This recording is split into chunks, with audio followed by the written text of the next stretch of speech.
जिसके कान हों वो सुन ले, जिसकी आंखें हों वो देख ले। हम उन लोगों के लिए विशेष धन्यवाद देना चाहते हैं जो हमें एसबीआई पे, गूगल पे और पेपलिंक के द्वारा हमारी सेवकाई में बोते हैं। डिस्क्रिप्शन बॉक्स में दिए हुए लिंक से आप भी बो सकते हैं। ये हमारे 3 चैनल्स हैं और अब आप हमें इन प्लेटफॉर्म्स पर भी देख सकते हैं। आज की गवाही निर्मल परमार जी की है और इनका अपना भी एक यूट्यूब चैनल है जिस पर आप उनकी और भी गवाहियों को सुन सकते हैं कि परमेश्वर ने उनका कैसे इस्तेमाल किया है। आर्मी में रह करके किन दिक्कतों और परेशानियों के साथ वो प्रभु की सेवा करते हैं और प्रभु उनके द्वारा कैसे बड़े बड़े चिन्ह और चमत्कार कर रहे हैं। Nirmal Parmar, Jesus is the truth. सभी को जय मसीह। मेरा नाम निर्मल परमार है। मेरी एज 34 ईयर है। मैं डिस्ट्रिक्ट उज्जैन से रहने वाला हूँ। मेरा गांव है आंवलिया और आप मेरी सरनेम से पहचान सकते हैं कि मैं हिंदू परिवार से आता हूँ और मैं बीएसएफ में कार्यरत हूँ अभी। मैं अपने जीवन की गवाही देना चाहता हूँ कि परमेश्वर ने मेरे जीवन में यीशु मसीह ने मेरे जीवन में किस प्रकार से काम किए। मेरे पिता किसान हैं और हम 4 भाई बहन हैं, जिसमें से एक बहन मेरी बड़ी है और एक मेरे से छोटी है और एक छोटा भाई है। बचपन की बात जो मैं बताऊं आपको, तो मेरी मम्मी और मेरे भाई की तबीयत बहुत ज़्यादा ख़राब रहती थी जब मैं छोटा था। लगभग 8 साल की एज थी मेरी तब मैंने देखा जब मेरा भाई बहुत ज़्यादा छोटा, लगभग 3 या 4 साल का था, तो वो चलता भी नहीं था अपने पैरों से और वो ज़्यादातर हॉस्पिटलों में मेरे पापा को चक्कर काटने पड़ते थे। काफ़ी समय तक उनने खेती नहीं की इसकी वजह से और घर की परिस्थिति बहुत ज़्यादा ख़राब थी। हमारे खाने के लिए खाना तक मिलना मुश्किल होता था। मम्मी पापा एक समय का खाना खाते थे और बाकी हमें खाना देते थे। मुझे पता है मेरे मम्मी पापा की परिस्थिति के बारे में, क्योंकि उस समय मैं भी समझदार था। क्योंकि मम्मी कुएँ में पत्थर का काम करते थे, अंदर से पत्थर निकालना और कुआँ खोदना, तो मम्मी पापा साथ में करते थे। तो मम्मी क्या है कि तगारी लेके ऐसे सिर पे वो पत्थर की तगारी लेके ऐसे-ऐसे झूमते थे और झूमते-झूमते पूरे दिन ऐसे ही रहता था। उनके अंदर वो दुष्ट आत्मा परमानेंट रहती थी। जो अभी हम जानते हैं कि दुष्ट आत्मा पहले वो देवी-देवता आते हैं करके ऐसे कहते हैं। कुछ साल निकले इसी परिस्थिति में और उसके बाद में जब मेरा भाई लगभग 8 साल का था, मैं उस समय 12 साल का होगा और 8th क्लास में लगभग पढ़ रहा था मैं। उस समय की बात है, तो उसको अचानक से मिर्गी का दौरा पड़ने लगा।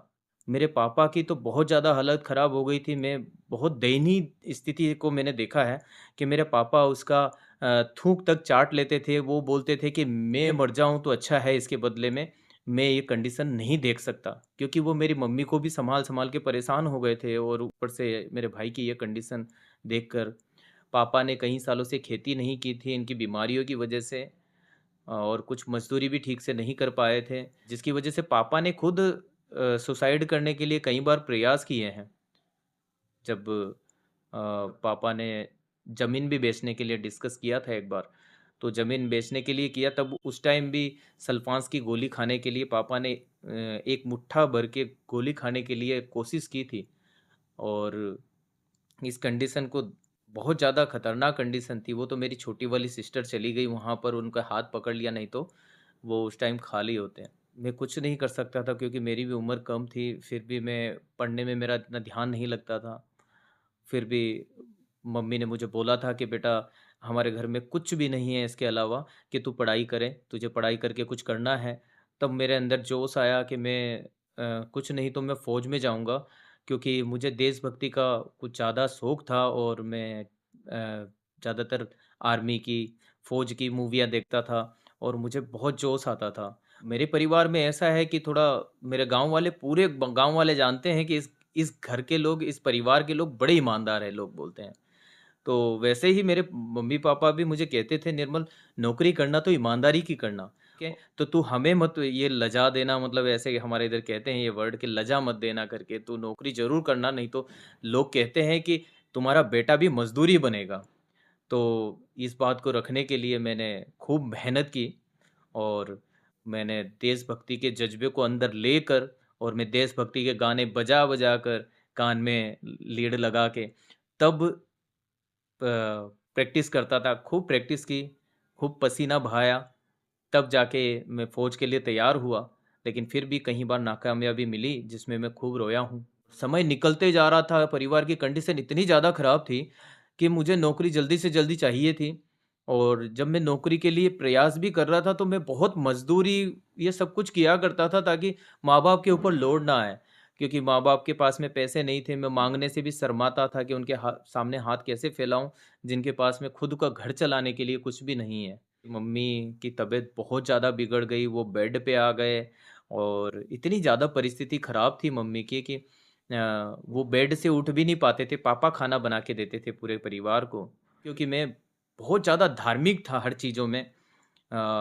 जैसे कि मैं हनुमान चालीसा पढ़ता था तो 24 घंटा मेरे जेब में हनुमान चालीसा रहती थी और मैं हर चीज़ करके देखता था। मैं महाकालेश्वर मंदिर हमारे यहाँ उज्जैन में है, तो वहाँ जाता था, रात में 2 बजे लाइन में लगता था और सुबह की 6 बजे भस्म आरती होती है, तो उसके लिए मैं इंतज़ार करता था। अभी तो पैसे से हो जाता है, ये सब लोग करते हैं मैंने सुना है, लेकिन पहले ऐसा नहीं होता था, पहले लाइन में लगना पड़ता था, तब जाके 6 बजे नंबर आता था।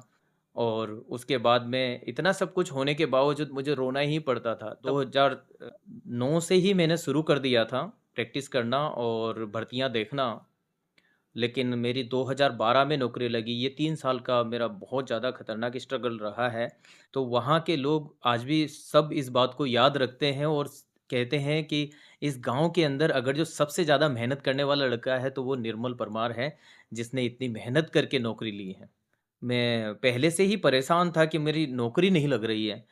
मैं पुलिस में ट्राई कर रहा हूँ, एसएएफ में ट्राई कर रहा हूँ, बीएसएफ में ट्राई कर रहा हूँ, सब में कर रहा था, लेकिन उस टाइम मेरी नौकरी नहीं लग रही थी। तो अचानक से 2010 की बात है, जब इसमें अखबार में निकला कि मैंने जब पढ़ा कि उसके अंदर हाथ में अगर जो हाथ के सामने वाली साइड में अगर जो टैटू कोई बना हुआ होगा, तो उसको नहीं लिया जाएगा फ़ौज में, क्योंकि सैल्यूट करते समय ये बिल्कुल सामने आती है ये लेवल। तो इस लेवल में टैटू नहीं होना चाहिए, लेकिन मेरे हाथ में यहाँ पर टैटू बना हुआ था, मैंने अपना नाम यहाँ पर लिखवाया हुआ था और ये यहाँ पर इसका निशान भी है, बना हुआ अभी तक। तो मैंने इसको फिर तुरंत निकलवाया, जाके ऑपरेशन करवाया। ऑपरेशन करवा के तुरंत निकलवाया और पता चला कि आर्मी की भर्ती निकल गई। अब आर्मी की भर्ती निकल गई, मैं तो उसी के लिए तैयारी कर रहा हूँ, सब कुछ उसी के लिए कर रहा हूँ। अब मैंने बोला जाना ही जाना है। मैंने तुरंत जाके 8 दिन के अंदर-अंदर ये टाँके कटवा दिए हाथ के। डॉक्टर ने मना किया लेकिन मैंने कटवा दिए क्योंकि मुझे जाना ही था। फ़ौज में जाने का जुनून था। और जब मैं गया वहाँ पर तो जब मैं बिम लगा रहा था तो मेरा हाथ फट गया था यहाँ से और खून कोहनी से निकल के बह रहा था। फिर भी मैं बिम लगा रहा था, लेकिन फिर मैं लास्ट में नहीं लगा पाया और मैं फ़ेल होके आया था। मैं बहुत रोया था उस टाइम, लेकिन फिर भी मेरे अंदर ये था कि मैं करूँगा, कैसे भी करके करूँगा। तब 2011 में वापस भर्ती निकली उज्जैन में ही हमारे ग्राउंड में, जहाँ पर मैं प्रैक्टिस करता था।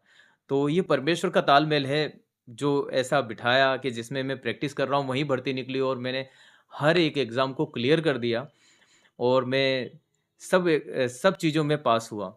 और पहली बार मैंने ऐसा देखा था कि कहीं भी मैं रुक नहीं रहा था। और फिर मैंने उसके बाद में ये भर्ती देखने के बाद में मैंने तुरंत पुलिस की भी भर्ती देखी। मैं पुलिस में भी सब में परफ़ेक्ट हुआ, पास हुआ, रिटन भी पास हुआ। जब मैं बीएसएफ को जॉइन कर चुका, तब उसके बाद में मेरे पास में इनके सबके रिज़ल्ट आए, तो सब में मैं पास था। सब लोगों ने मुझे कहा कि अरे पुलिस में चला जा, अच्छा रहेगा, घर पे रहेगा।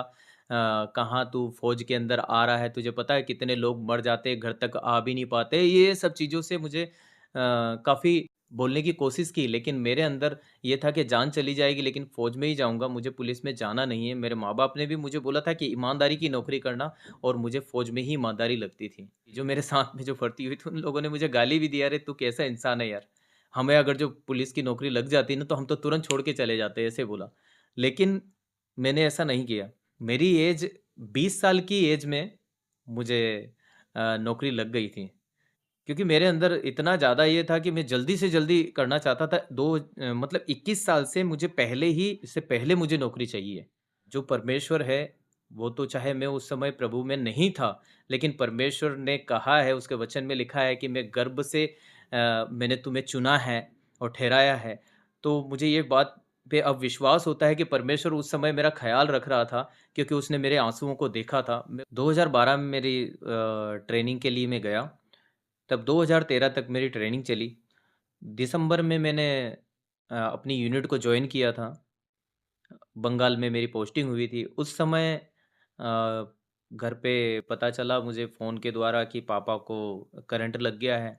वो कुएँ में एक मोटर को उठा रहे थे, किसी ने ऊपर से उस मोटर का वायर लगा दिया, तो पापा को करंट का झटका लगा था। मेरी भी नौकरी उस समय लगी ही थी, तो मैं किसी का खर्चा इतनी उठा नहीं सकता अचानक से। तो अब पापा की हालत ज़्यादा ख़राब हो गई थी, तब मैंने छुट्टी भी माँगी। उस टाइम मुझे छुट्टी देने से इनकार कर दिया और एक कमांडर ने बोला कि अरे क्या है कि फ़ौज के अंदर ये सब चीज़ें चलती रहती है। बोला कुछ नहीं, मरे थोड़ी हैं। लेकिन मुझे बहुत बहुत दुःख हुआ, क्योंकि वो तो एक पंडित थे और काफ़ी धार्मिक व्यक्ति हैं और मंदिर में खूब पूजा-पाठ सब कुछ करते थे। लेकिन मैंने बोला, इतना धार्मिक होने के बावजूद इंसान कैसे ऐसे बोल सकता है कि मतलब क्या हुआ, मरे थोड़ी हैं। लेकिन ऐसा शब्द मुझे वो बहुत हर्ट किया कि एक इतना धार्मिक व्यक्ति कैसे बोल सकता है। फिर उसके बाद में मैं गया घर पे और पापा की परिस्थिति को देखा। फिर उसके बाद में जब मैं वापस आया था, तो मुझे तो फ़ौज की नौकरी मिल गई है, बस देश के लिए जीना है, सब कुछ उसी के लिए करना है, ये सोच रहा था।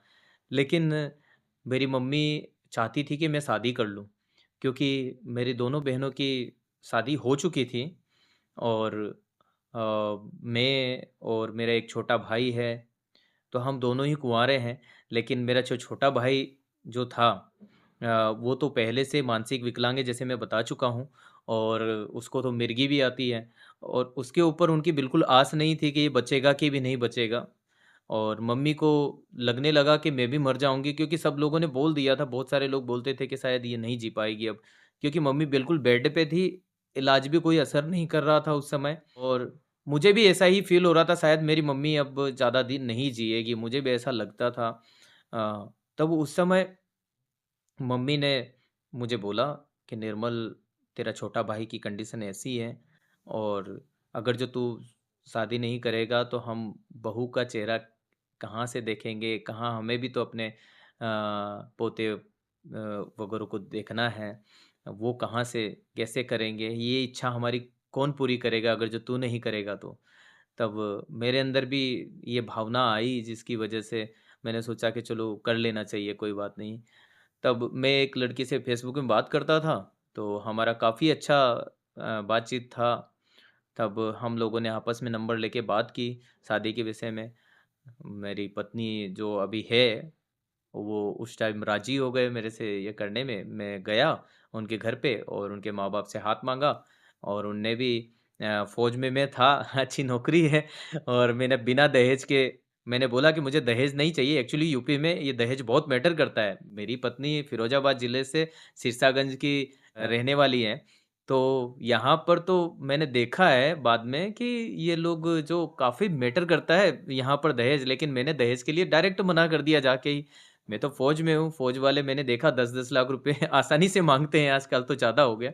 लेकिन उस समय मैंने बोला उनको, मुझे कुछ भी दहेज नहीं चाहिए, मैं आपकी लड़की का हाथ माँगने के लिए आया हूँ, मुझे एक अपने घर के लिए, मेरे माँ-बाप के लिए एक बेटी जैसी बहू दे दो बस। और वो खुश हुए इस बात से और हमारे घरवालों की बातचीत से, हर चीज़ से खुश हुए और उनने इस रिश्ते को तय किया और उसके बाद में हमने हमारी 2015 में शादी हो गई। मुझे नहीं पता था मेरी पत्नी को क्या प्रॉब्लम है, क्योंकि हमारी तो बात हुई थी ज़्यादातर मोबाइल से, हम लोग एक-दूसरे को इतना जानते नहीं थे और जाना भी तो मैंने शक्ल भी तो जब हाथ माँगने गया तब देखी थी ठीक से सामने से, केवल फ़ोटो ही देखे थे मोबाइल से। शादी करके ले आया घर पे, तब पता चला कि मेरी पत्नी को बहुत ज़्यादा प्रॉब्लम है। उसको भी पाइल्स की प्रॉब्लम और अ, बीपी की बहुत ज़्यादा प्रॉब्लम थी। वो भी अचानक से उसको वो होता था, पसीना-पसीना हो जाती थी। तो जब मुझे पता चला कि उसको भी प्रॉब्लम है, तो मैं तो एकदम अंदर से ये हो गया कि मेरा क्या होगा अब, मेरी पत्नी की ये हालत है। फिर कुछ दिन के बाद में मेरे पापा को मोतियाबिंद हुआ दोनों आँखों में, तो अचानक से मांस चढ़ने लगा आँखों में। तब क्या हुआ कि पापा को दिखना कम हो गया। तब मुझे पापा बोलने लगे कि निर्मल, मेरा ऑपरेशन करा दे, ऑपरेशन करा दे। और उसी समय साइड में मेरी दीदी की प्रॉब्लम चल रही थी। मेरी दीदी की शादी हो चुकी थी, मैंने जैसे बताया। तो उनकी प्रॉब्लम चल रही थी। मेरे जीजाजी थोड़े नशा वगैरह करते थे, तो इसलिए घर का कुछ भी खर्चा नहीं उठाते थे, कुछ भी नहीं करते थे, जैसे-तैसे जी रहे थे वो। मेरी दीदी को कान बहुत ज़्यादा खराब हो गए थे और कान से पस निकल के बहता था, दोनों कान खराब हो गए थे। डॉक्टर ने बोला था ऑपरेशन करना पड़ेगा दोनों दोनों कानों का, और उनकी कंडीशन इतनी अच्छी नहीं थी कि वो ऑपरेशन करवा दें। और इसी वजह से मेरी दीदी मुझे ही इस बात बताती थी कि निर्मल मेरा कुछ कर, नहीं तो मैं तो मर जाऊँगी। सिर भी पस से भरा हुआ रहता था और सिर के बाल चले गए थे, और ऐसी कंडीशन में वो भी मुझे अपनी तकलीफ़ बता रही थी, और इतनी परिस्थितियाँ ख़राब हो चुकी थी कि मैं झेल नहीं पा रहा था। 2015 में फिर मैंने जब घर की ये परिस्थितियाँ मेरी पत्नी ने भी देखी, मेरी पत्नी को भी अच्छा नहीं लगा और उसने कहा मैं तो साथ में जाऊँगी, और वो रहने के लिए उसने मना कर दिया घर पे। तब मैंने कहा अब क्या करूँ, मैं कुछ नहीं कर सकता था। फिर मैं मेरी पत्नी को अपने साथ में रहने के लिए लेके चला गया। वहाँ बंगाल में जब मैं ड्यूटी करता था, तो बंगाल में लेके चला गया कूच बिहार में, और फिर उसके बाद में वो बीमार रहती थी, इसकी वजह से हमारा भी आपस में झगड़ा शुरू हुआ, और मुझे माँ-बाप की बहुत ज़्यादा फ़िक्र होती थी। मैं आधी रात में उठ के भी माँ, माँ करके रोता था मेरी माँ, क्योंकि मुझे लगता था मेरी मम्मी कभी भी मर सकती है। जो मेरी पत्नी का नाम नीतू है, वो मुझे कहती थी कि आप ऐसे क्यों रो रहे हैं? ऐसे गले लगा के बोलती थी, क्यों रो रहे हैं? तब मैं बोलता था मेरी माँ ने मुझे ऐसे-ऐसे पाला है और ऐसे-ऐसे किया मेरे साथ में, और मुझे नौकरी में आज जो हूँ उसने मुझे बहुत हिम्मत दिलाई है। जब मैं भी घर पे जाया करता था तो मम्मी बोलती थी तू ही खाना बना। तो ऐसी कंडीशन, बहुत ज़्यादा ख़राब कंडीशन थी, और इसी परिस्थिति को देखकर जो मैं मेरी पत्नी के बारे में जैसे बता चुका हूँ कि हमारा दोनों का बन नहीं रही थी, और हम दोनों बहुत ज़्यादा झगड़ा करते थे।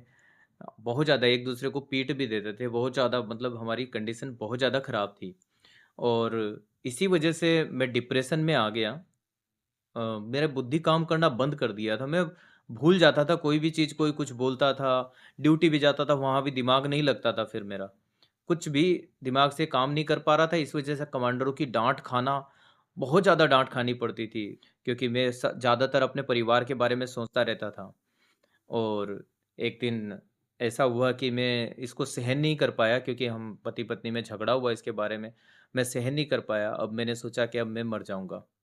तब मैंने अपना हथियार आउट किया था और मैं ड्यूटी पे गया था। फैमिली लाइन में मेरी ड्यूटी थी, कूच बिहार में, रूपनगर में। तब मैं ड्यूटी के लिए गया, तब मुझे इतना ज़्यादा, मतलब प्रेशर था, मैं रो रहा था, और फिर उसके बाद में मैंने अपनी राइफ़ल ली, उसको कोक किया, ट्रिगर के ऊपर मैंने अपनी उँगली रखी और यहाँ पर उसका बैरल को रखा था। अगर केवल मुझे ट्रिगर को प्रेस करना था, और गोली यहाँ से फाड़ के निकल जाती। बस 1 सेकंड का फ़र्क था। जब मैंने आँख बंद करके ट्रिगर को दबाने के लिए प्रेस करना चाह रहा था, बस उसी समय मैंने जैसे आँख बंद किया, उस समय मुझे मेरे माँ-बाप, भाई-बहन सभी की फ़ोटो मेरे सामने आई, कि जैसे कि वो उनकी सबकी डेड बॉडी है और डेड बॉडी के ऊपर व्हाइट कपड़े पड़े हुए हैं।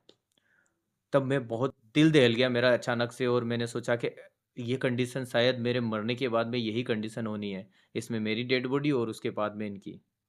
क्योंकि ये सब लोग, फिर मुझे एहसास हुआ कि ये सब लोग मेरी वजह से जी रहे हैं, कि ये सोचते हैं कि निर्मल हमें बचा लेगा, और मैं अगर जो आज गोली मार के मर जाता हूँ, तो इनको कौन देखेगा? इसीलिए फिर मैंने राइफ़ल को साइड में रखा और मैं खूब रोया, और जो मोर्चा होता है हमारा ड्यूटी का, उससे बाहर निकला, और बाहर निकल के मैंने ऊपर आसमान की तरफ देखा और आवाज़ लगाई कि दुनिया में कोई ईश्वर नहीं है क्या? क्योंकि मैं सब कुछ मान चुका हूँ, मैंने पहले भी बताया, मंदिर हर जगह पर गया हूँ, मैं मुस्लिम के धर्म स्थल भी गया हूँ, तो हर एक जगह पे मैं जाके देख लिया, लेकिन कहीं मेरी सुनवाई नहीं हुई, किसी ने मेरी प्रार्थनाओं का कोई उत्तर नहीं दिया। तो मैंने कहा कि शायद कोई ईश्वर ही नहीं है क्या दुनिया में? कोई ईश्वर नहीं है, कोई तो मुझे बचा ले और मेरी कंडीशन को देख ले। उस समय मेरी सैलरी भी 19,000 रुपए लगभग आ रही थी, और उस सैलरी में मैं क्या कर सकता था? लगभग 35,000 रुपए का अगर जो मैं इलाज करवाता था, तो हर महीने का 35,000 का खर्चा आता था उस समय। ये समय 2016 के समथिंग, 15 और 16 के बीच की बात कर रहा हूँ मैं।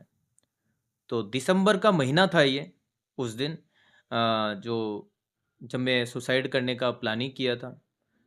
उस दिन रात में मैंने जब ईश्वर को आवाज़ लगाई, उसके बाद में मेरी ड्यूटी ख़त्म हुई, मैं जाके उदास मन था मेरा, फिर मैं सो गया।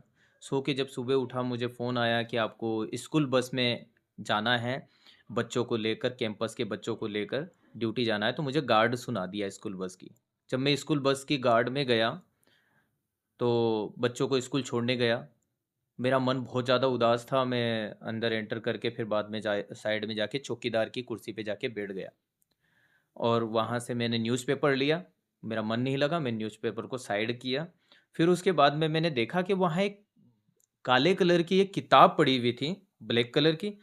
तो मैंने उसके ऊपर ध्यान मेरा गया। तब मैंने उसको किताब को उठाया और मैंने उसको देखा। वो बांग्ला में लिखी हुई थी, इसलिए मैं कुछ समझ में नहीं आ रहा था। तब मैंने पूछा, भाई इधर आना। मैंने बोला, चौकीदार जो वहाँ था उसको बोला, भाई इधर आना, तो ये बताना यार ये क्या चीज़ है। तब उसने कहा कि सर इसमें ज्ञान की बातें लिखी हुई है, इसमें इतनी अच्छी समझ की बातें हैं कि मतलब आपके लिए बहुत फ़ायदेमंद हो सकता है कि आपको कहाँ बैठना है, कहाँ उठना है। ये हर चीज़ें उसके अंदर लिखी हुई है और कैसे आपको जीवन जीना है।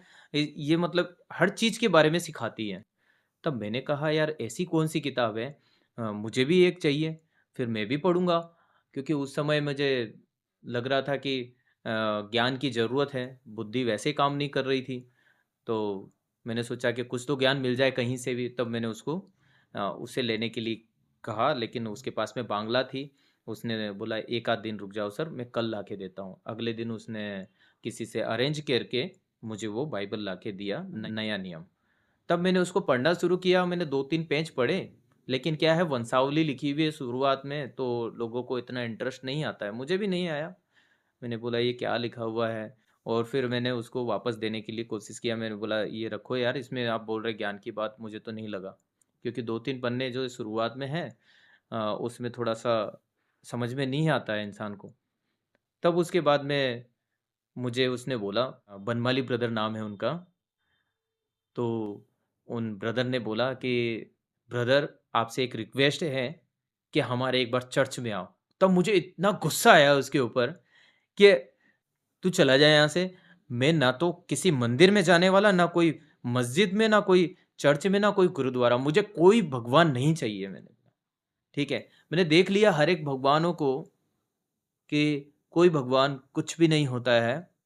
ठीक है, तूने बोला ज्ञान की बात है, इसलिए मैंने इसको पढ़ने के लिए लिया था। अब तू बोलता है चर्च आ जा, मैं नहीं आऊँगा।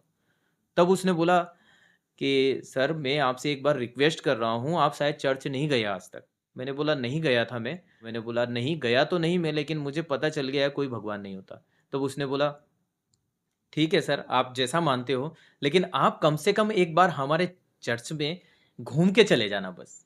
रविवार के दिन 10 बजे खुलता है, तो आप 10-12 बजे से पहले आना तो ज़्यादा ठीक रहेगा। तब मैंने बोला, ठीक है यार, देखते हैं। और मैं ऐसे करके उसके मन की बात रख के मैं घर पे आ गया। लेकिन मेरे अंदर से बेचैनी उठने लगी कि मुझे जाना है। पता नहीं अंदर से ऐसा होने लगा कि मुझे जाना चाहिए। फैसला किया कि मैं जाऊँगा। मेरी वाइफ़ को मैंने नहीं बताया ये बात कि मैं चर्च जाना चाहता हूँ या ऐसा-वैसा। संडे का दिन था, मेरी वाइफ़ को मुझे हॉस्पिटल में ट्रीटमेंट के लिए ले जाना था। मैं उसको लेके गया, तब वहाँ देखा लाइन लगी हुई है काफ़ी लंबी। अगर जो उस लाइन को मैं मेंटेन करके चलूँ तो मुझे 2 बजे से ज़्यादा टाइम हो जाएगा और मुझे 10 बजे वहाँ चर्च में पहुँचना है। उसने बोला 12 से पहले आना है, लेकिन ऐसा कहीं कोई कंडीशन दिख नहीं रही थी। तब मैंने कहा, मुझे गुस्सा आया क्योंकि काफ़ी लंबी लाइन लगी है, पीछे मेरे है। तो मुझे गुस्सा आया कि अगर जो ये भी भगवान होता तो सबसे पहला नंबर मेरा आना चाहिए था। और इसके बाद में तुरंत मेरे पास में से डॉक्टर निकल के गया और अंदर से उसने अपने असिस्टेंट को भेजा और कहा कि जो फ़ौज के लोग हैं ना, उनको पहले आने दो। सिविल लोगों को तो हम बाद में देख लेंगे, कोई बात नहीं, उनकी तो ड्यूटियाँ भी होती है। उनको तो छुट्टी के दिन भी उनको ड्यूटी करनी पड़ती है। तब उन्होंने ऐसा बोला, मैं आश्चर्यचकित हुआ क्योंकि पहला नंबर मेरा ही था फ़ौजियों में से। और भी थे, बीएसएफ वाले और भी थे मेरे पीछे, लेकिन पहला नंबर मेरा था और मैं आश्चर्यचकित हुआ इस बात पे। फिर मैंने बोला, हो सकता है तुक्का लग गया हो, ठीक है। तब उसके बाद में मैं गया इलाज करवा के, फिर हम लोगों ने सोचा जाने के लिए। ऑटो मिला और ऑटो में बैठे। तब मैंने मेरी मेरी वाइफ़ को बोला कि हम चर्च जाएँगे। तो उसने बोला, चर्च उसमें क्या है? मैंने बोला, वहाँ पर ऐसे जीसस क्राइस्ट को टांग के रखा हुआ होता है, उसके साथ में फ़ोटो खींचेंगे और क्या है, और थोड़ा-सा हमारा एन्जॉय हो जाएगा, बस पिकनिक जैसे मान के चलो। तो मुझे ऐसे ही लगता था कि वहाँ पर ये सब चीज़ें मिलने वाली मुझे फ़ोटो खींचने के लिए। इसीलिए मैंने चर्च जाने के लिए फैसला किया। तब हम दोनों गए, जब वहाँ पर अंदर घुसे तो वहाँ ऐसा कुछ भी नहीं था। ना कोई जीसस क्राइस्ट क्रूस के ऊपर टंगा हुआ है, ना कुछ है। मुझे तो क्रूस भी वहाँ पर नहीं बना हुआ दिखा उस चर्च के अंदर। बस पुलपिट के ऊपर वहाँ पर जो वहाँ उनके पादरी होते वो खड़े थे और 100-200 लोग बैठे हुए हैं सामने, उनको वो प्रीच कर रहे थे, ठीक है? और वो कुछ प्रार्थनाएँ कर रहे थे जो मुझे नहीं समझ में आ रही थी। फिर मैंने बोला कि कुछ समझ में तो नहीं आ रहा, लेकिन फिर भी ऐसा करो, आप लेडीज़ में बैठ जाओ, मैं जेंट्स में बैठता हूँ। और थोड़ी देर हम ऐसे बैठे रहे और फिर उसके बाद में इनका सब कुछ ख़त्म हुआ।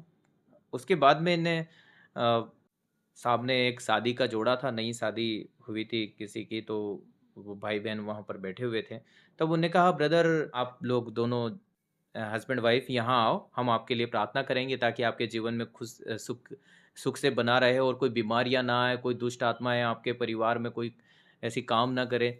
और ये सब चीज़ें जो अच्छी-अच्छी बातें उनने बोली, बहुत सारी अच्छी-अच्छी बातें बोली, बरकतें, सब कुछ बोला।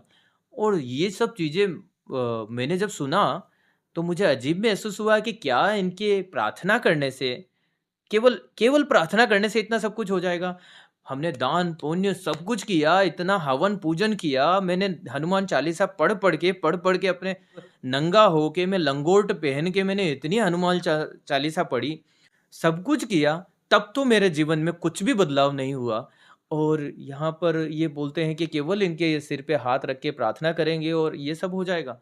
मैं ऐसे नीचे गर्दन झुका के ये सोच रहा हूँ और इतना मन ही मन सोच रहा हूँ कि क्या बोलते हैं कुछ भी।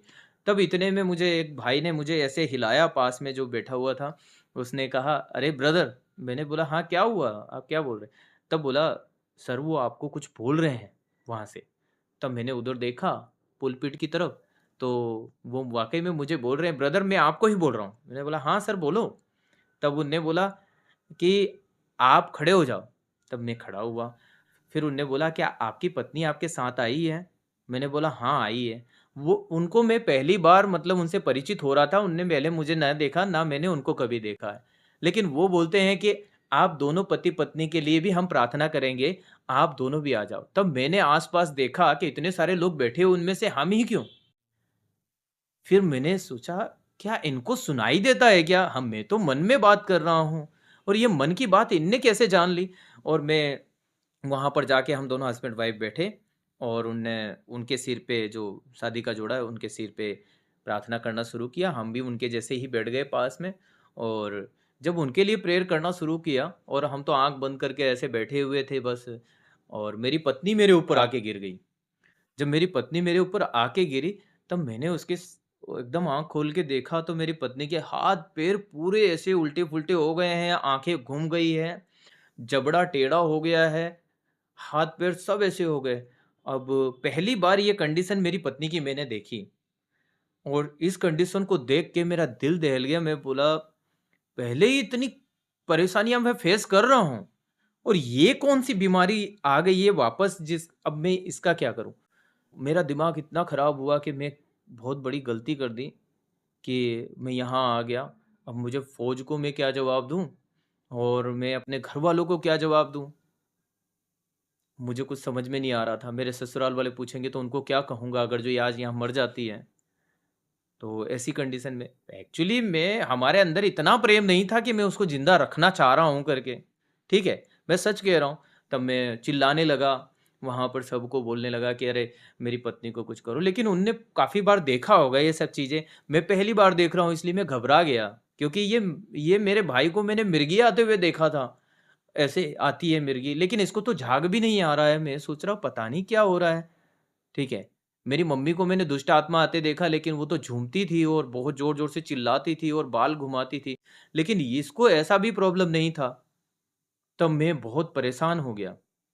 तब उसके बाद में वहाँ पर जो पास्टर थे और एक और भी थे वहाँ पर एजुकेटेड इंसान, मतलब हमारे फ़ौज के ही हैं, जो वो भी वहाँ पर थे, मौजूद थे। उनने मुझे बोला कि निर्मल छोड़ दे, बोला कुछ नहीं होगा।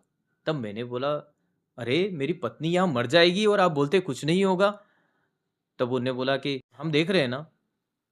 तब मैंने बोला कि चलो ठीक है, छोड़ देते हैं, अब जो भी होगा देखा जाएगा। तब उनने उसको बोला, "यीशु मसीह के नाम से मैं तुझे कहता हूँ शांत हो जा। तब मैंने देखा इसका शरीर एकदम नॉर्मल होने लगा और वो नॉर्मल जैसी हो गई। जब उनने ऐसे बोला, बस एक बार कमांड किया और वो फिर प्रेयर करने लग गए उधर। और मैं इसको देख रहा हूँ, इसके अंदर फ़र्क पड़ा और शरीर नॉर्मल हुआ। तब उनने कहा इसको बिठाओ। तब उसको बिठाया और उनने प्रेयर किया और वो ज़ोर से चिल्लाने लगी, चीखने लगी मेरी वाइफ़। और उनने पूछा कि बता तू कौन है? तो उसने कहा, मैं एक अशुद्ध आत्मा हूँ और इसके जीवन को नाश करने के लिए आई हूँ। वो मेरी तरफ इशारा करके बताया कि इसके जीवन को नाश करने के लिए आई हूँ। मैंने बोला मैंने इसका क्या बिगाड़ा है? तब उसके बाद में उन्होंने बोला आप शांत रहो, हम देखते हैं। तब उसने कहा 2000 साल पहले, जो पास्टर थे उन्होंने बोला 2000 साल पहले यीशु मसीह इसके पापों के लिए आया और इसके लिए अपने खून को बहाया है, अपने लहू को बहाया है और इसके लिए बलिदान दिया है। और तेरा क्या अधिकार जो तू इसके ऊपर अपना अधिकार चला ले? तो ये घर अब तेरा नहीं, लेकिन यीशु मसीह का घर है। अब तुझे इस घर को छोड़ के जाना पड़ेगा। वो फिर उसके बाद में थोड़ी देर लगी उनको, प्रेयर करने लगे अलग-अलग भाषाओं में, अलग तरीके से वो प्रेयर कर रहे थे। मैं पहली बार ये देख रहा था। तब उसके बाद में उसको डाँटा और वो उसके अंदर से निकल गई। तब मैंने मेरी वाइफ़ से पूछा कि आपको कैसा लग रहा है? तब उसने मुझे कुछ जवाब नहीं दिया। मैंने बोला मुझे बताओ ना कि मतलब क्या हुआ क्या था या कैसा लग रहा है? तब उसने कहा मुझे ऐसा लग रहा है जैसे कि 1 क्विंटल बोझ मेरे ऊपर रखा हुआ था काफ़ी समय से और आज किसी ने वो मेरे सिर के ऊपर से उतार दिया है। तब मैंने कहा यार ये तो चमत्कार हुआ है। 2 दिन के बाद में मेरी वाइफ़ ने बताया कि जो मुझे पाइल्स की वज़ह से ब्लड गिरता था, जैसे मैंने पहले ही बताया मेरी वाइफ़ को बीमारी थी ये पाइल्स की। तो पाइल्स की वज़ह से जो ब्लड गिर रहा था वो नहीं हो रहा है और मुझे ठीक लग रहा है कि मैं ठीक हो गई हूँ। यूरिन का जो इन्फेक्शन है, इनकी जो इलाज चल रहा था उसका, वो सब प्रॉब्लम एक ही बार में ठीक हो गई है।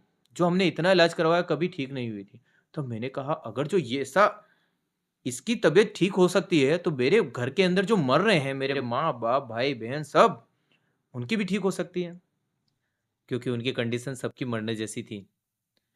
अब इसके बाद में मैंने सोचा कि इनके लिए भी प्रेयर मुझे करवानी चाहिए। पहले तो मैंने ये सोचा कि मैं अपने पास्टर से ही प्रेयर करवाऊँ, कैसे ले जाऊँ इनको, कैसे करवाऊँ ये सब प्रेयर। मैंने सोचा मैं सीखता हूँ, मुझे पता चले कि ये क्या है, मतलब ये शिक्षा क्या है? मुझे नहीं पता था, मुझे लगा कि ये शिक्षा लेनी पड़ती होगी जैसे तांत्रिक वगैरह करते हैं, इस टाइप से मुझे भी लगा कि शायद ये शिक्षा मुझे लेनी पड़ेगी और ये शिक्षा जब मैं ले लूँगा और ये कोई मंत्र होगा या कुछ होगा तो ये मैं लेके जाऊँगा और फूँक दूँगा, ऐसा कुछ नहीं, या फिर इनको लेके जाता हूँ। मैं वहाँ गया चर्च में और हमारे पास्टर वगैरह उनसे मुलाकात की। मैंने कहा मुझे भी बताओ। तब उनने कहा कि मैं हम आपके लिए प्रार्थना कर सकते हैं और फिर उनने मेरे लिए प्रार्थना की, लेकिन फिर भी मुझे मेरे सवाल का जवाब नहीं मिला। तब संडे का दिन आया, संडे को फिर मैं चर्च गया। जब मैं चर्च में गया तो पास्टर खड़े होके बोल रहे हैं वहाँ पर, एक गवाही दे रहे थे वो कि एक साँप, कोबरा साँप था गली के अंदर और वहाँ से मुझे जाना था, लेकिन अब मैं वापस नहीं जा सकता था, मुझे जाना है नहीं तो मैं लेट हो जाऊँगा, ऐसा उन्होंने बताया। तब उन्हें यीशु मसीह के नाम से उस कोबरा साँप को कहा कि यहाँ से चला जा, तो वो तुरंत बोला वहाँ से निकल गया था सामने से। तो उनने फिर यही बात पे ये गवाही देकर उनने ये बात बताई थी कि यीशु मसीह नासरी के नाम में सब डरते हैं बोला। हर एक बीमारी, हर एक जानवर, हर चीज़। तो चाहे किसी के लिए भी आप बोलो यीशु मसीह के नाम से विश्वास से बोलोगे तो हो जाएगा। तब मैंने कहा अच्छा यही था बात कि इतना ही करना है बस। तब मुझे विश्वास हुआ कि अब मैं भी विश्वास से बोलूँगा और ऐसा हो जाएगा। मुझे एक ब्रदर थे जो मिले, उन्होंने कहा क्या आपको बाइबल सीखना है? मैं इसी के बारे में सोच रहा था मुझे कैसे सीखूँ, मैं कैसे क्या करूँ और कैसे पढ़ूँ? तब उनने कहा कि आपको सीखना है? मैंने कहा अगर आपकी मेहरबानी होगी अगर जो आप मुझे सिखाएँगे तो। तो उन्होंने कहा ठीक है, मैं सिखाऊँगा। तब उन भाई ने अपना समय देकर मुझे बाइबल पढ़ाना सिखाया। इतना अच्छा मतलब हमारा रिश्ता हो गया, हम पति-पत्नी अच्छे से प्रेम से रहने लगे और उसके बाद में मैं बाइबल पढ़ता गया, वचन पढ़ता गया। मैं यही ज्ञान जो मैं यहाँ पर पढ़ रहा था, मैं मोबाइल से मेरी मम्मी को ने इनको भी बताता था ताकि इनको भी पता चले, लेकिन उनको कुछ भी समझ में नहीं आता था, बस मैं बताता था। उनको लगता था कुछ गड़बड़ लग रही है, बस उनको ऐसा लगता था। फिर उसके बाद में एक दिन ऐसा हुआ कि मेरी दीदी का फ़ोन आया मेरे पास में, निर्मल क्या करूँ इस आदमी का मतलब अपने पति के बारे में बोल रही थी, इस आदमी का क्या करूँ मैं? ये हम लोगों को छोड़ के चला गया और मेरे बेटे की तबीयत इतनी ज़्यादा ख़राब है, मैं क्या करूँ? तब मैंने कहा, "दीदी आप कुछ करने की ज़रूरत नहीं है, जिसके बारे में मैं बात कर रहा हूँ ना यीशु मसीह, वो सब कुछ कर सकता है अब। तो आप बस एक पानी का ग्लास रखो, मैं प्रेयर कर देता हूँ, अभी ठीक हो जाएगा।"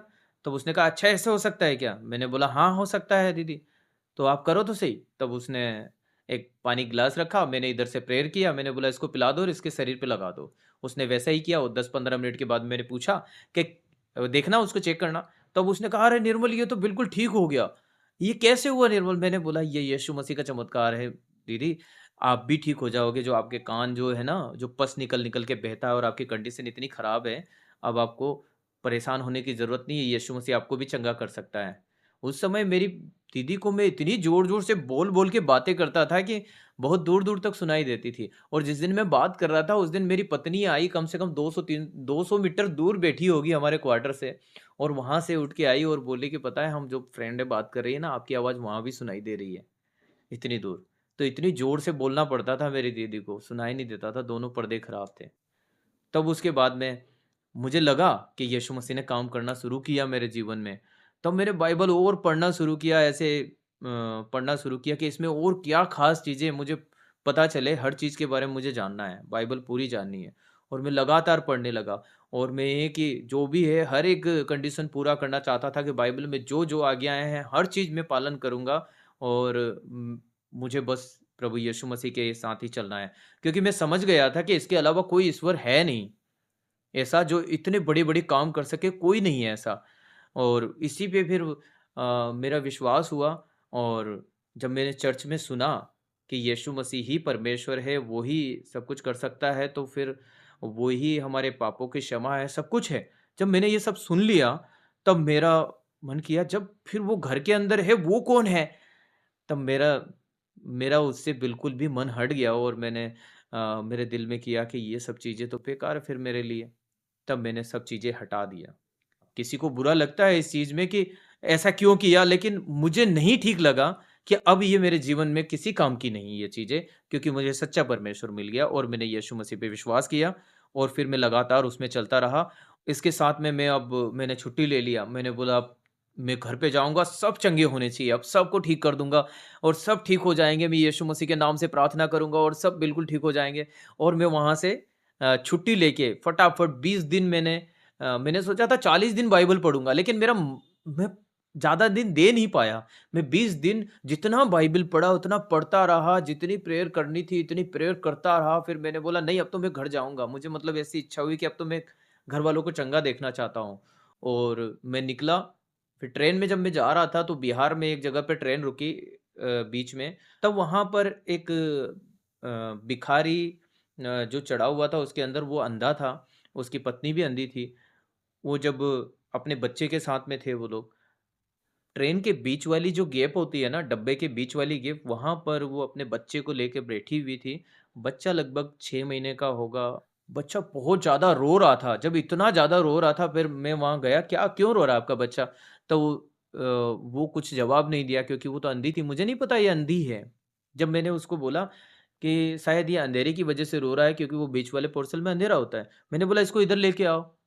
तो उनके साथ में जो एक और बड़ा बच्चा था लगभग वो 7-8 साल का होगा, तो मैंने उसको बोला कि यार तेरी मम्मी को इधर लेके आ, तब वो वहाँ लेके आया।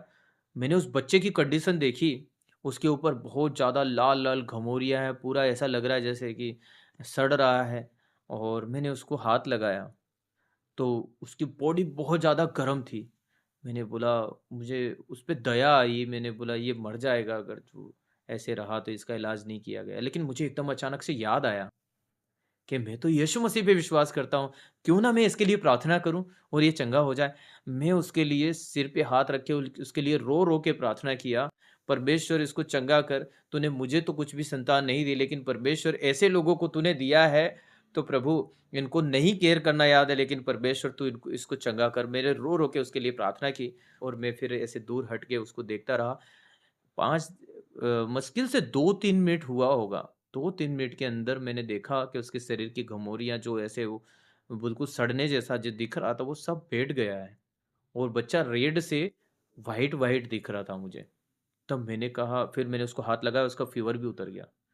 मुझे इतना झटका लगा और मैं टॉयलेट में वहीं पास में टॉयलेट थी, मैं टॉयलेट के अंदर घुसा और खूब रोया पहले कि मेरी ऐसे परमेश्वर से मुलाकात हुई है जो सब कुछ कर सकता है, जो सब कुछ कर सकता है, ऐसे-ऐसे लोगों को भी चंगा कर सकता है। मैं खूब रोया और रो के मैं मुँह धो के फिर वापस बाहर आया और फिर उसके बाद मैं घर गया।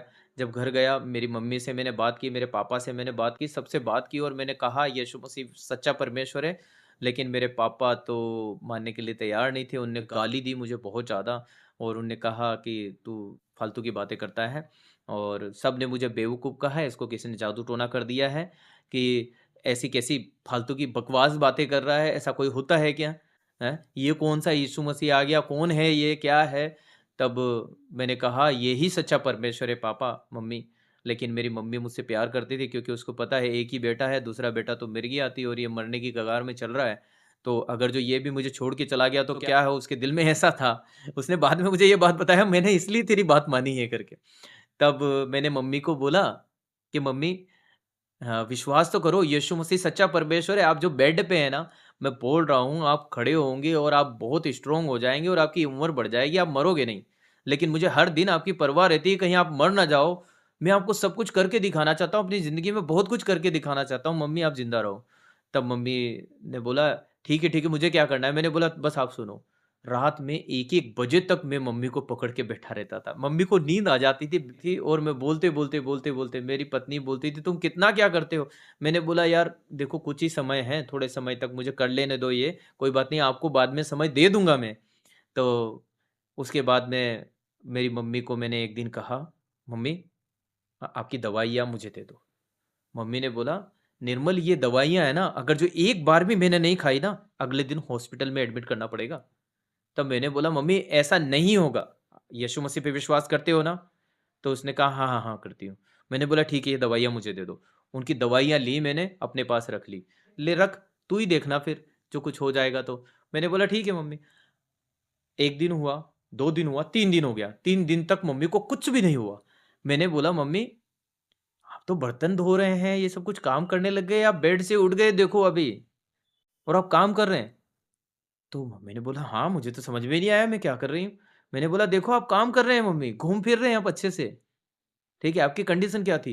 "निर्मल मैं ठीक हो गई क्या?" मैंने बोला, "हाँ, आप ठीक हो गए, देखा नहीं आपने 3 दिन से दवाई नहीं खाई है? आप बोल रहे थे ना कि एक बार भी नहीं खाऊँगी तो हॉस्पिटल में, देखो चंगे हो गए आप।" उसी दिन मेरी मम्मी चंगी हो गई। फिर उसके बाद में मैंने भाई के लिए प्रार्थना किया, पूरा भजन संहिता पढ़ा मैंने।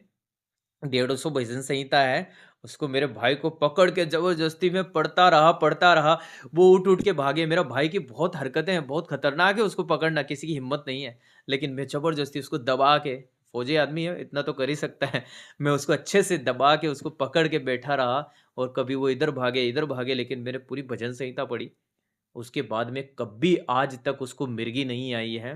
लगभग 2017 की मैं बात कर रहा हूँ और आज 2025 लास्ट चल रहा है और अभी तक उसको कोई मिर्गी नहीं आई है। और मेरी मम्मी आज भी फिट है, बिल्कुल ठीक है और अभी लोग बोलते हैं कि मेरी मम्मी जवान हो गई है। परमेश्वर दीर्घायु देने वाला परमेश्वर है और उसके बाद में मेरे पापा मेरा विरोध करते थे क्योंकि उनने विश्वास नहीं किया था।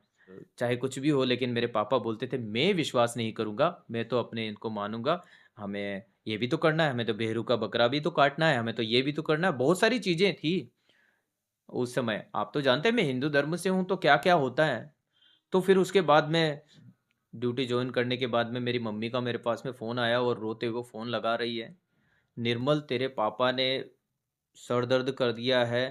ये मुझे ना तो प्रार्थना करने देते हैं, ना कुछ करने देते हैं। निर्मल मैं क्या करूँ? तू बोलता है प्रार्थना कर, मैं तो परेशान हो गई और मैं हम जब प्रार्थना करते हैं ये गाली देते हैं अनाप-शनाप। मुझे इतना दुःख हुआ। मैंने बोला अब तो प्रभु तुझे इनको कुछ करना ही पड़ेगा, चेंज करना ही पड़ेगा और मैं गया तुरंत मेरी उस टाइम फास्टिंग चल रही थी। मैं गया फास्टिंग में जाके एक और ब्रदर को मैंने पकड़ा। मैंने बोला ब्रदर चर्च में गया मैं डायरेक्ट ड्यूटी जैसे ही खत्म हुई मैंने बोला ब्रदर इधर आ जाओ। लगभग 2 बजे का समय था। हम दोनों एक दूसरे का हाथ पकड़ के मैंने बोला पापा के लिए प्रार्थना करनी है और दोनों ब्रदर 2 घंटे तक लगभग 2 बजे से लेकर 4 बजे तक लगातार प्रार्थना करते रहे। और जब हम यहाँ प्रार्थना कर रहे थे, मैं उधर की कंडीशन बताता हूँ, ये बंगाल में मैं वहाँ प्रार्थना कर रहा हूँ चर्च में। मेरे पापा घर में बैठे हुए थे और अचानक से बहुत ज़ोर से चिल्लाने लगे और बहुत ज़ोर-ज़ोर से रोने लगे। तब मम्मी नहाने गई हुई थी दोपहर में 2 बजे के आस-पास। मम्मी भागी साड़ी ऐसे लपेट के और बोला, "अरे! क्या हो गया तुम्हें? ऐसे क्यों रो रहे हो?" मम्मी को लगा शायद मेरे भाई को कुछ हो गया और उसने देखा कि भाई तो बाहर बैठा हुआ है और पापा इधर ज़ोर-ज़ोर से रो रहे हैं। उन्होंने बोला कि मोहल्ला इकट्ठा करोगे क्या? ऐसे क्यों कर रहे हैं आप? उन्होंने बोला, "अरे! मेरी आँखों से मुझे बिल्कुल जो दिखता था वो भी नहीं दिख रहा है। कुछ भी नहीं दिख रहा है, अंधकार छा गया है और इसके अंदर एक ही चीज़ दिख रही है मुझे, खून की नदी बहती हुई।" और फिर वो बताने लगे कि मुझे एक इंसान दिखाई दे रहा है जो जिसको है ना कीलें ठोकी जा रही है हाथ पे, दोनों हाथों पे कीलें ठोक रहे हैं, हथौड़े की बहुत ज़ोर से कान में आवाज़ आ रही है जो मैं मतलब बता नहीं सकता कि इतनी तेज़ आवाज़ आ रही है। उसके पैरों में इनने कीलें ठोक दी और मुझे इतनी दया आ रही है बोला उस व्यक्ति के ऊपर। ये कौन है बोला जिसके हाथों पैरों में कीलें ठोक दी गई है और कोई दया नहीं दिखा रहे, उसको मार रहे हैं, पीट रहे हैं और खून ऐसे निकल रहा है, उसका लहू ऐसे बह रहा है जैसे कि नदियाँ बह रही है और मैं देख नहीं पा रहा हूँ ये कंडीशन। 2 घंटे तक ये चर्चा चली मेरे पापा की लगातार मम्मी से। अगले दिन सुबह मैंने पूछा पापा से फ़ोन लगा के, "पापा क्या हो गया था आपको?" क्योंकि मेरी मम्मी मुझे बता चुकी थी ये सब कहानी रात में ही। तो उन्होंने कहा कि निर्मल ये मैंने ऐसे-ऐसे देखा। मैंने बोला पता है कौन है? तो उन्होंने बोला कि कौन है? मैंने बोला ये यीशु मसीह है जिसके विषय में मैं आपको हर बार बताता रहता हूँ। उसी को कीलें ठोकी गई है और वही है जो परमेश्वर है। बोला निर्मल ऐसा अनुभव मैंने ज़िंदगी में कभी नहीं देखा। तो मैंने बोला पापा विश्वास करो क्यों अंधे बन रहे हैं आप? आपकी आँखें आँखें बिल्कुल चली गई है और आप फिर भी इतने कठोर क्यों हो गए आप? क्योंकि मेरे पापा बहुत ज़्यादा धार्मिक थे। हर दिन मैंने उनको अगरबत्ती लगा के घुमाते हुए देखा है, पूजा करते हुए देखा है। देवी-देवताओं में जो विश्वास था बहुत ज़्यादा, उसी हिसाब से फिर मैं भी करने लग गया था। मैंने पापा को बताया और पापा को कहा, "पापा आपकी आँखों का जो मोतियाबिंद है ना, जिसके बारे में आप हर बार मुझे बोलते रहते हैं कि पैसा दे, ऑपरेशन करवाना है।" मैंने बोला, "पापा आपको पैसा देने की ज़रूरत नहीं है अब आपको केवल प्रार्थना करवाने की ज़रूरत है। आप प्रार्थना करोगे, आपके आँखों का मोतियाबिंद चला जाएगा और आप आँखों से अच्छे से देखोगे।" और उसके बाद में पापा के लिए मैं प्रार्थना करके आया। 1 साल भी नहीं लगा, मुश्किल से कुछ ही महीने लगे थे। कुछ महीने के अंदर पापा की आँखों से अपने आप मोतियाबिंद पूरा हट गया था, जबकि दोनों आँखों में था और सबको पता है। मेरे मोहल्ले वाले भी जानते हैं, मेरे रिश्तेदार भी जानते हैं कि उनकी आँखों से दिखना बंद हो गया था। फिर उसके बाद में वो ठीक हो गए, पूरी तरीके से ठीक हो गए। फिर मैंने मेरी दीदी को भी बोला, मैंने बोला, "दीदी आप विश्वास करो, ये उसी समय की बात है, 2017 के अंदर की ही बात है ये।" मेरी दीदी को बोला, "दीदी आप विश्वास करो, आपके कान से जो पस निकलता है, ये सब खत्म हो जाएगा, ये आप विश्वास तो करो।" तब दीदी ने कहा कि, "ठीक है निर्मल, तू जो चाहे कर, मैं विश्वास करूँगी। तू कर मेरे लिए प्रार्थना।" एक्चुअली मेरी दीदी से मैं बात करने में थोड़ा-सा दिक्कत होती थी, बहुत तेज़ बोलना पड़ता था, इसलिए मैं ज़्यादा बात नहीं कर पाता था, मेरा गला सूख जाता था उसको बात करने में। ऑयल दिया, कान में लगाया, ठीक है? और पानी दिया उसको और प्रेयर करके आया। फिर उसके बाद में ऑटोमेटिक धीरे-धीरे 1 साल के अंदर-अंदर उसी 2017 में ही उसके कान भी ठीक हो गए, दोनों कानों का कोई ऑपरेशन करने की ज़रूरत नहीं पड़ी और वो बिल्कुल चंगी हो गई। मैं बंगाल में ही था, उस टाइम जॉइन कर लिया, अब मुझे जाना था, वहाँ से पोस्टिंग हो गई मेरी कश्मीर के लिए, तो कश्मीर जाना था अब मुझे। तब मेरी वाइफ़ मुझे रोने लगी मेरे सामने कि हम अभी-अभी तो प्रेम से रहने लगे हैं और हमारी हो गई पोस्टिंग कश्मीर में। अब हम कैसे रहेंगे एक-दूसरे के बिना? क्योंकि पोस्टिंग हुई थी हाईएलटी में और ऐसी जगह पे हुई थी जहाँ पर फैमिली रख नहीं सकते हैं। पुराने लोग थे वो भी यही कह रहे थे कि वहाँ तो तू भूल ही जा। तब मेरी पत्नी को भी ऐसे ही ये डर था अंदर कि अब तो हम दोनों अलग ही हो जाएँगे।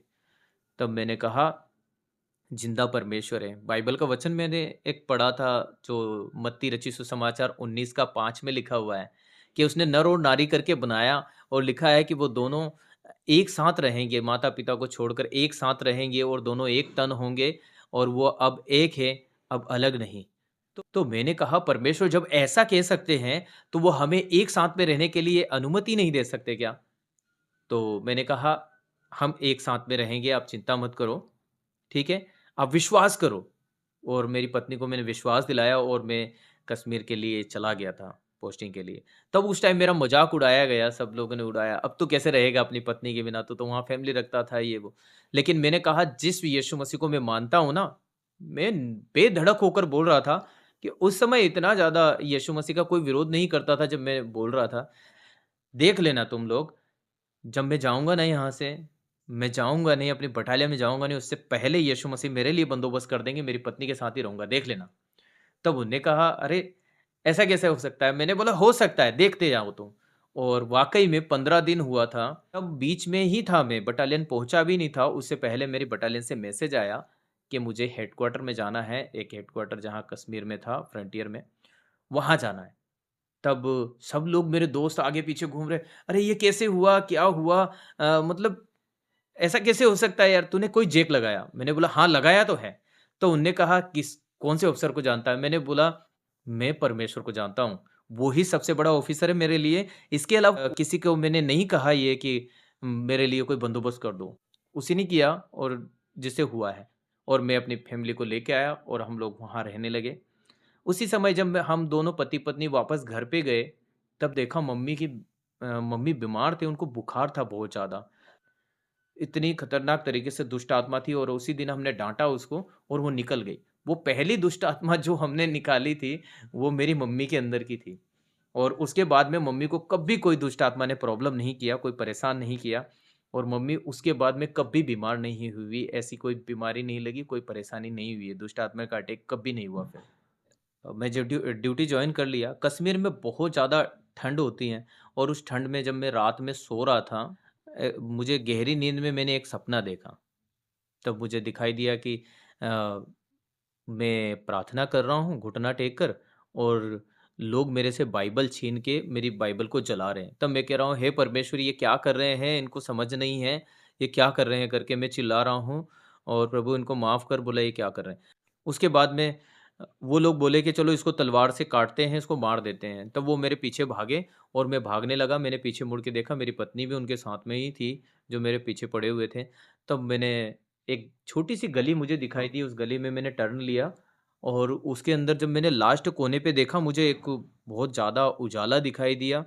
मैंने सोचा शायद ये चर्च है और मैं सीधे उस गली में पतली-सी गली में से मैं होके गया और लास्ट में मैंने देखा कि एक सिंहासन के ऊपर यीशु मसीह बैठे हुए हैं और उनका चेहरा मुझे दिख नहीं पा रहा था, लेकिन हाथ-पैर पूरे सही से दिखाई दे रहे थे। उन्होंने कहा कि तू यहाँ आ और यहाँ पर बैठ जा। मुझे एक सिंहासन दिखाई दिया जो मेरे लिए रखा हुआ था। उन्होंने कहा तू इस पे बैठ जा। मैं वहाँ से आया और मैं वहाँ जाके बैठने लगा, तब देखा मैंने मेरे पीछे मेरी पत्नी एक सिंहासन पर बैठी हुई है और फिर मैं वहाँ पर बैठा और नीचे जब देखा मैंने झाँक कर, तो नीचे बहुत बड़े-बड़े लोग बैठे हुए थे। बड़े-बड़े अधिकारी, बड़े-बड़े लोग बैठे हुए थे और मैं घबरा गया और मैं डर के मारे खड़ा हो गया और मेरी नींद टूट गई। कश्मीर के अंदर ऐसी ठंड के अंदर मेरे शरीर में इतना पसीना था कि मुझे रात में ही उस बनियान को लेकर निचोड़ के ऐसे डालना पड़ा था। और फिर मुझे समझ में आया ये सब रियल था, मेरी आत्मा पूरी इसमें थी, इसमें पूरे दर्शन में थी। और उसके बाद में मैं समझ गया कि फिर मुझे लगा कि आगे जाके पता नहीं क्या-क्या होने वाला है मेरे साथ में, लेकिन फिर भी प्रभु का धन्यवाद, प्रभु ने मुझे पहले से बताया। हम लोगों को सब कुछ चमत्कार हुए, बड़े-बड़े चमत्कार हुए जीवन में, ठीक है? 2017 में बड़े-बड़े चमत्कार हो चुके थे, लेकिन फिर भी कि हमें बच्चा नहीं हो रहा है, क्योंकि हम बच्चे के लिए ट्राई कर रहे थे लेकिन हो नहीं रहा था। हमने इसके लिए खूब प्रार्थनाएँ भी की और मेरी पत्नी भी इसमें बहुत ज़्यादा चिंतित थी बच्चे के लिए। उसी समय एक भाई भी मुझे एक बार यीशु मसीह का समाचार लेकर आया, तो उसने एक अजीब सुसमाचार मुझे सुनाया।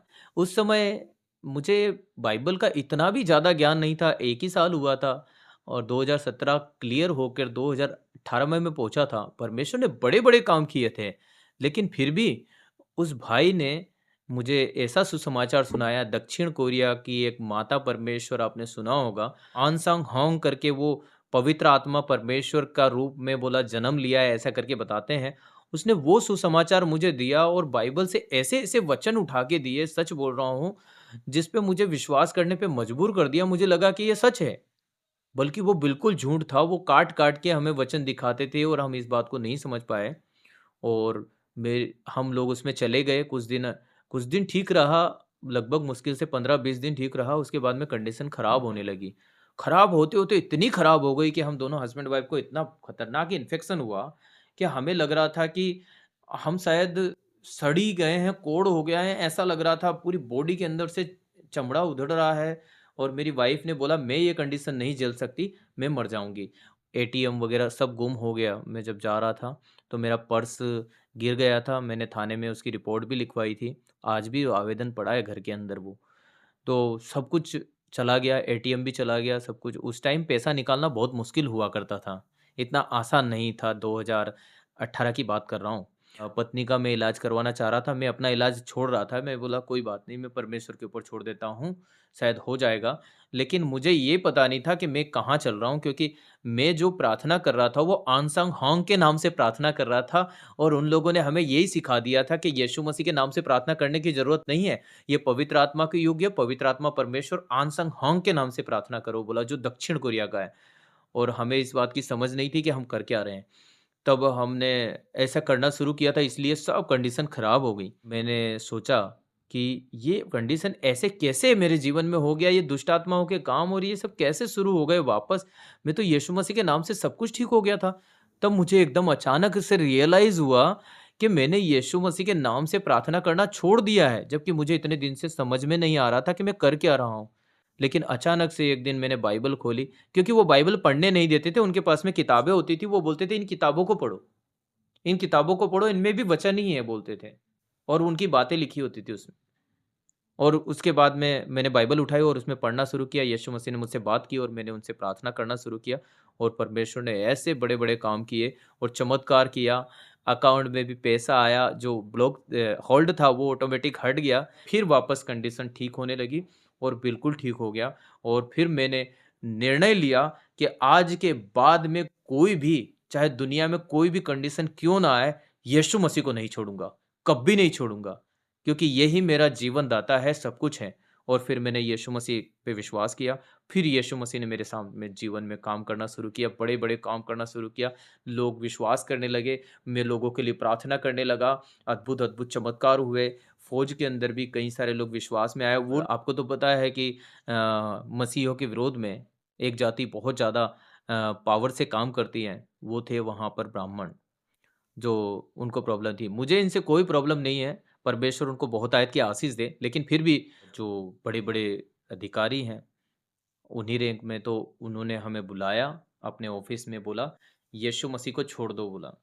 "उस पे विश्वास नहीं करना और उसको छोड़ दो और बाइबल छोड़ो और मंदिर जाओ।" तब मैंने कहा, चाहे कुछ भी हो जाए सर, लेकिन मैं यीशु मसीह को नहीं छोड़ सकता, क्योंकि यीशु मसीह ही वो है जिसने मुझे उस कंडीशन में बचाया है, जब मेरा कोई भी कुछ नहीं था और जब सब मरने वाले थे, सबको जीवित रखा है। अगर जो उसके लिए जान भी जाती है ना सर, तो दे देंगे, लेकिन यीशु मसीह को नहीं छोड़ेंगे।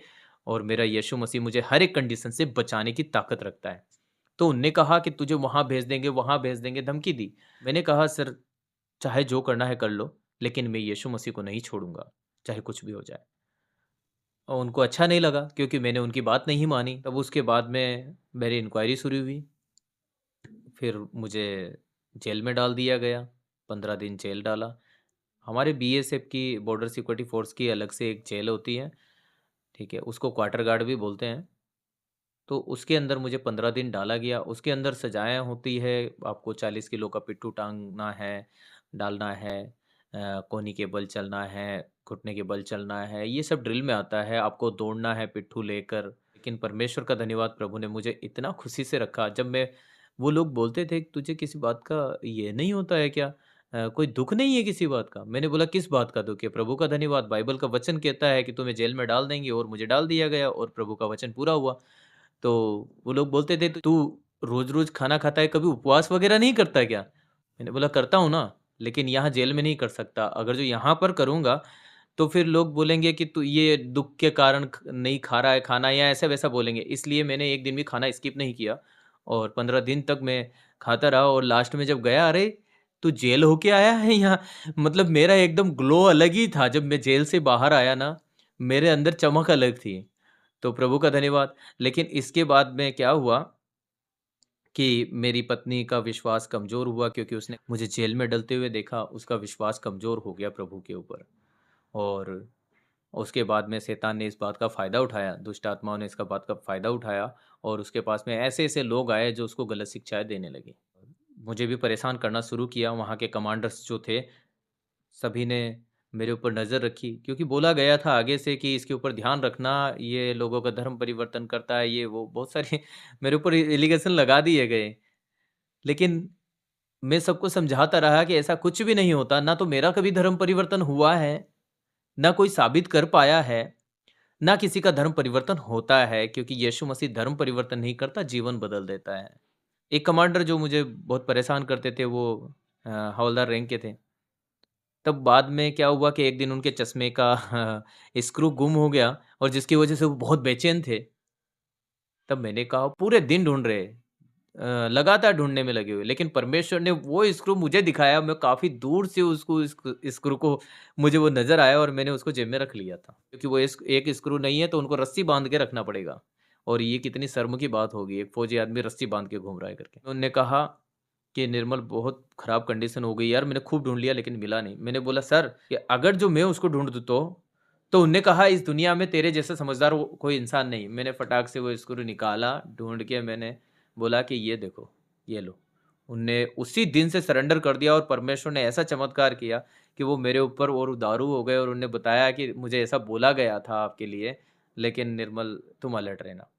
तब मैंने बोला ठीक है सर। और ये परिस्थितियाँ मैं जब झेल ही रहा था, उसी टाइम मेरी वाइफ़ ने भी अचानक से यीशु मसीह को छोड़ दिया। तब मेरे अंदर से थोड़ा हौसला टूट गया मेरा।